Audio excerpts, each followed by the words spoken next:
Hi guys, ఎలా ఉన్నారు? అందరూ బాగున్నారా? Welcome back to our channel. ఈరోజు మన ఛానల్లో ఎంతో టేస్టీ అండ్ ఎమ్మీగా ఉండే రవ్వ కేక్ ఎలా చేయాలో చూద్దాము. చూడండి ఎంత బాగుందో, చూడడానికి నోరూరుతుంది కదా. ఫస్ట్ దీనికి నేను 1 కప్ బొంబాయి రవ్వ తీసుకున్నానండి. బొంబాయి రవ్వని ఉప్మా రవ్వ కూడా అంటారు. మిక్సీలో వేసి పౌడర్ చేసుకున్నాను. బాగా మెత్తగా అయితే చేసుకోలేదు, కోర్స్గా చేసుకున్నాను. చూడండి వీడియోలో కనిపిస్తుంది కదా. దాన్ని వేరే బౌల్లో తీసుకొని పక్కన పెట్టేసుకోండి. తర్వాత ఒక మిక్సీ జార్లోకి 2 ఎగ్స్ తీసుకోండి.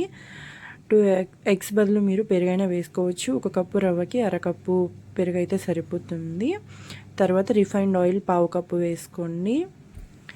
ఏదైనా రిఫైన్డ్ ఆయిల్సే వేసుకోండి, శనగ నూనె అలా వద్దు, స్మెల్ వస్తుంది.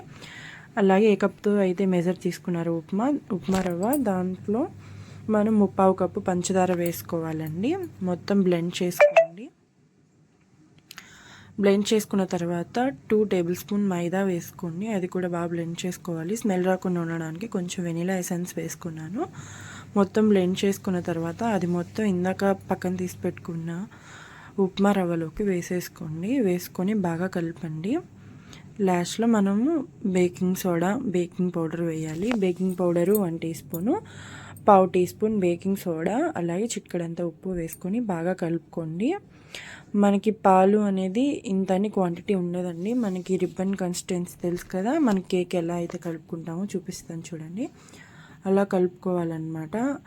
ఇక్కడ కనిపిస్తుంది కదా, మనకి పాలు ఎన్నైతే అలా వచ్చేంత వరకు పాలు ఎన్నైతే పడతాయో అన్ని పోసుకొని కలుపుకోవాలి. పచ్చి పాలైనా పర్వాలేదు, కాకపోతే ఏంటంటే మన రూమ్ టెంపరేచర్లో ఉండాలండి. కూలింగ్ పాలు అయితే అస్సలు వద్దు. ఈలోపు నేను డస్టింగ్ చేసుకుంటున్నానండి. అది ఒక 10 మినిట్స్ నాననివ్వాలి. అలా ఒక 10 or 15 మినిట్స్ నాననివ్వండి. బేకింగ్కి నేను ఇలా సాల్ట్ వేసుకున్నాను, ఇలా మట్టకుండా పెట్టుకున్నాను. ఐస్ క్రీమ్స్ అవి తినేటప్పుడు వస్తుంది కదా, దాన్ని పెట్టుకున్నాను అనమాట. అలా ఒక 10 మినిట్స్ ఫ్రీ హీట్ చేసుకోవాలి. నేను ఒక స్టీల్ గిన్నెది అదే బాక్స్ తీసుకొని దాంట్లో కొంచెం ఆయిల్ వేసి అలా డస్ట్ చేసుకున్నాను, మైదా పిండి వేసి. ఇంకా తర్వాత 15 మినిట్స్ తర్వాత ఇదంతా వేసాను అనమాట. వేసి ఒక 25 మినిట్స్ తర్వాత నేను చూస్తే ఒక 25-30 మినిట్స్ తర్వాత చూశాను.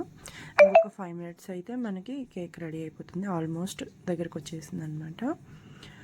టేస్ట్ అయితే చాలా బాగుంది, చాలా ప్లఫీగా కూడా వచ్చిందండి. ఒకసారి మీరు కూడా ట్రై చేయండి.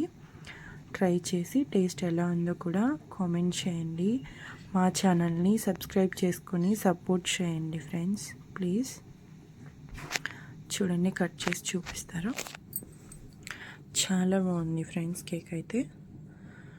అంటే బయట కొనే మైదా పిండి కేక్ కంటే ఇది చాలా హెల్దీ అని చెప్పొచ్చు. ఒకసారి మీరు ట్రై చేసి ఎలా వచ్చిందో తప్పకుండా కామెంట్ చేయండి. ఓకే అండి, బాయ్.